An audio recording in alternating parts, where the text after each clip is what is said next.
পৰা আজি 4-5 দিন হ'ল এনেকৈ লাইন পাতি থাকিব পৰা মানে লাইন পাতি আছোঁ পাৱাই নাই কি কয় এজেঞ্চিৰ তৰফৰ এজেঞ্চি কি কৰিব আহিব 12টা বজাত আহিব 1টা বজাত আহিব 8টা বজাত আহিব 10টা বজাত সেয়ে কৈ থাকিব আৰু প্ৰব্লেম সিহঁতৰ সেয়ে কিমান ঘণ্টা অপেক্ষা কৰিলে আপুনি কিমান আমি ৰাতিপুৱা 5টা বজাৰ পৰা 4টাৰ পৰা আহিছে 4টা 3টা বজাৰ পৰা আহিছে 2টা বজাত লাইন ধৰিছে কিছুমানে কিন্তু আমিতো 10টাত আহিছোঁ এতিয়া গেলিতো খাৰী শব্দই নাই এতিয়া নৱদ্বীপৰে ইমান হাহাকাৰ না অল ইণ্ডিয়াতে এতিয়াতো আহিম বুলি কৈ আছে বোলে এতিয়াতো 12টা বাজি গ'ল এতিয়াতো আহিব বুলি কৈ আছে কিন্তু এতিয়া গেলে খবৰে নাই বুকিংটো হৈছে কিছু বস্তু লাইনত সেইকাৰণেতো আছোঁ ন নিশ্চয় কিবা এটা হাহাকাৰ হৈ আছে চবৰে ৰিচিভ কাটা ইমান গলীয়া লাইন তোমালোকে গম পাইছো না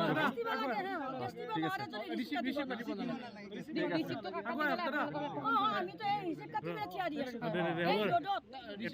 কিমান লাইন ধৰিছোঁ আজি 4 দিন হ'ল 2 দিন মানে এই স্লিপ কাটোতে 2 দিন গ'ল তাতেও 3টা 4টা বজালৈকে ৰখি স্লিপ কাটিছোঁ কোনোমতে তাৰপিছত কালি আহি ৰাতিপুৱাৰ পৰা ৰখি আছোঁ ইয়াতে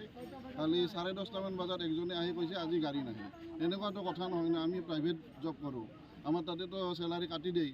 সেইকাৰণে এওঁলোকে গেছ নাই সেইটো বাৰু ঠিকে আছে গেছৰ নাটনি হৈছে কিবা কাৰণত অসুবিধা হৈছে যুদ্ধ বিগ্ৰহ চলি আছে অসুবিধা হ'ব পাৰে কিন্তু এওঁলোকৰ এটা কাম হ'ব লাগে কি ৰাতিপুৱা এখন নটিচ আঁৰি দিব লাগে নটিচ আঁৰি দিলে মানুহে চাই গুচি যাব কোনেওতো কাম ক্ষতি কৰি নাথাকে এতিয়া এওঁলোকৰ স্পষ্ট একো কোনো নীতিয়ে নাই এই কেতিয়া আহিব কি আহিব কোনো ধৰণে স্পষ্ট নীতি নাই কেতিয়াবা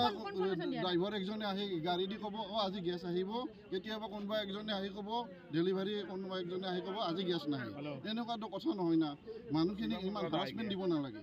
এটা স্পষ্ট নীতি হ'ব লাগে গেছ নাই এখন নটিচ আঁৰি দিয়ক ৰাতিপুৱা তেনেকুৱা হ'ব লাগে এইটো নৱদ্বীপ গেছ এজেঞ্চি কোন ঠাইত আছে এইটো মেইন অফিচটো আছে শনি মন্দিৰৰ ওচৰত মালিগাঁও গছলা আৰু ইয়াতে হ'ল এইটো মানে এই গেছটো ডেলিভাৰী কৰে ইয়াত মানে এইটো কৰে